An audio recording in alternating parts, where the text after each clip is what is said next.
UK court grants Nnamdi Kanu permission for judicial review. The United Kingdom court has granted Nnamdi Kanu permission for judicial review. Welcome to Emizari News, where we bring you the topmost of the top news where they happen for all over the world. Good morning, good afternoon, good evening. Welcome to Emizari News. Don't forget to like, don't forget to comment, don't forget to share, don't forget to on your notification button so that whenever our news enter, now you go be the first where we'll collect them. Please like and subscribe to this channel or you listen to the news proper. Aloy Ejimako, Special Counsel to the Indigenous People of Biafra IPOB leader Mazi Nnamdi Kanu, at the weekend disclosed that a British court has made an order granting Kanu's permission to apply for judicial review of the UK government reluctant to intervene in his extraordinary rendition from Kenya to Nigeria last year. Ejimako, in a statement, said it was Kanu's younger brother Kingsley that initiated the case, tagged CO/2543/2022 in the High Court of Justice, Queen's Bench Division Administrative Court. Respondents in the case are the Secretary of State for Foreign, Commonwealth and Development Affairs. He cited the notification of the judge's decision on permission to apply for judicial review CPR 5.11/54.12 in the British High Court, stating that Miss Justice Ellen Bogan ordered that the permission to apply for judicial review is granted, square to the consideration of the document lodged by the parties. He said that it was also ordered that in granting Kanu the permission to apply for judicial review, the application is to be listed for 1 day at an in-person hearing at Royal Court of Justice, and the parties are to provide a written time estimate within 7 days for service if they disagree with this direction. Ejimako further stated that the claimant challenged borders the refusal by the respondent to communicate to the claimant and his family as to whether the claimant brother has been the subject of extraordinary rendition. He stated that by the case management direction, the claimant, among other conditions, must pay the relevant fee to continue the application for the judicial review within 7 days of permission being granted, as failure will result in the court sending the claimant a notice requiring payment within a set time frame, normally 7 additional days. The respondent and any party who wishes to contest or support the claim must file and serve detailed grounds and any written evidence or document not already filed in a paginated and indexed bundle in both hard copy and electronic copy within 35 days of permission being granted, with the detailed grounds made as concise as possible and must not exceed 40 pages without the court permission. The respondent may rely on her summary ground as the detailed grounds. In doing so, she should inform the court and the other parties in writing within the time set for filing and the detailed grounds. Any application by the claimant to serve evidence in reply shall be filed and served within 21 days of the date on which the respondent served evidence pursuant to paragraph 2 above. My people, now so we have seen the news in Emizari News. Remember, we bring you the topmost of the top news from all over the earth.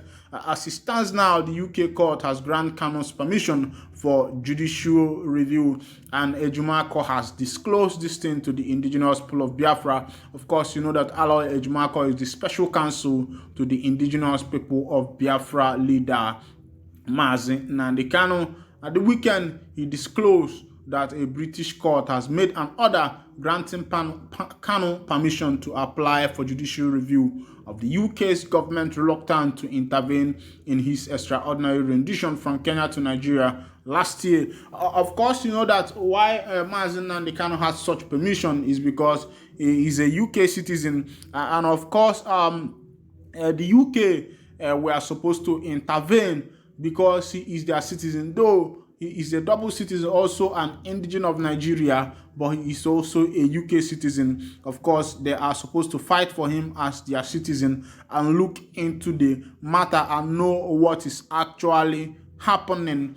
Of course, you know that Mazi Nnamdi Kanu's case has been adjourned with time without numbers. He was extraordinary rendition from Kenya around June last year, and up till now, he is still in the DSS detention, and nobody knows what is going to be the outcome of Mazi Nnamdi Kanu's case. Of course, you know that Nigerian government has charged Kanu for treasonable felony and also for treason. You know, many count charges. Of course, it was about 15 or about thereabout count charges, and many of them were struck out, and now he's answering to about 6 count charges.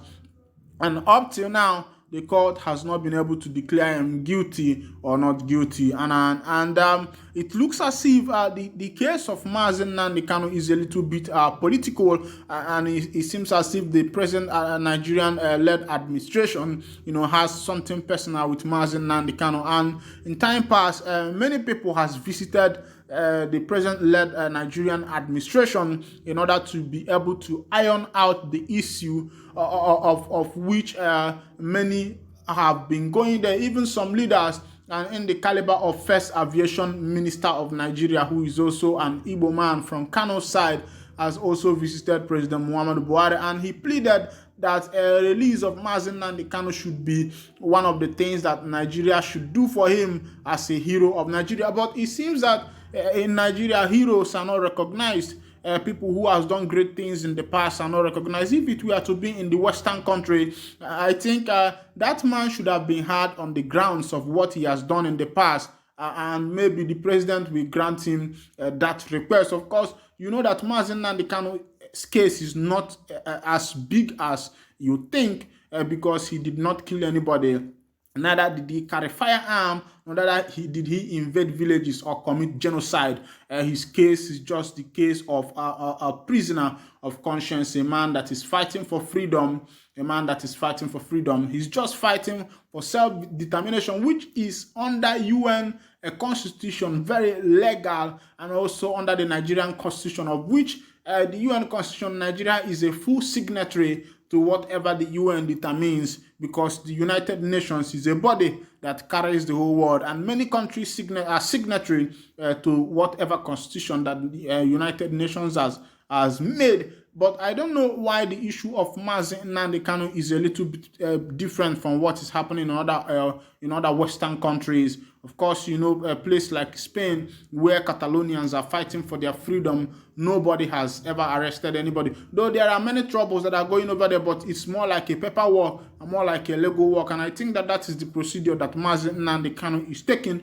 But it seems as if the Nigerian government is taking it from another side. And I think maybe the issue is personal, because if you were to ask some people, many big dignitaries in Nigeria, they will prefer that Mazi Nnamdi Kanu be released. Of course, too many people, both past leaders, have advised the present-led administration to handle Mazi Nnamdi Kanu's issue politically. And if it is handled politically, the president of Nigeria, or in the person of President Muhammadu Buhari, has the veto power to actually release Mazi Nnamdi Kanu from the DSS detention and allow him to go. He can give him a presidential pardon. Of course, he has the power to do that. But of course, in the past time, he gave some people presidential pardon, many who are some past governors and the rest of them who received the pardon from him. And the question is, why will Mazi Nnamdi Kanu not enjoy such privilege also by being granted presidential pardon, so that freedom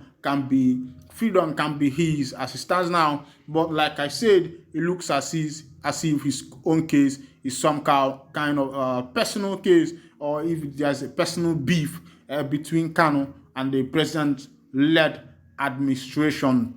So now the UK court has granted him the permission for a judicial review to look into why, as he has sued the UK government why they have not come for his intervention, as he was extraordinary rendition from Kenya to Nigeria. Of course, you know that he was not caught in Kenya with a Nigerian passport. He was actually caught with a British passport, the UK passport. So they were supposed to look into the matter, but I don't know why the silence. I don't know whether the silence is also political. Don't forget that you are still on Emissary News TV. Please don't forget to like our channel. Most importantly, don't forget to subscribe to this channel. Don't forget to share, and also don't forget to on your notification button so that whenever our news drop, you'll be the first to get it. God bless you. Thank you for listening.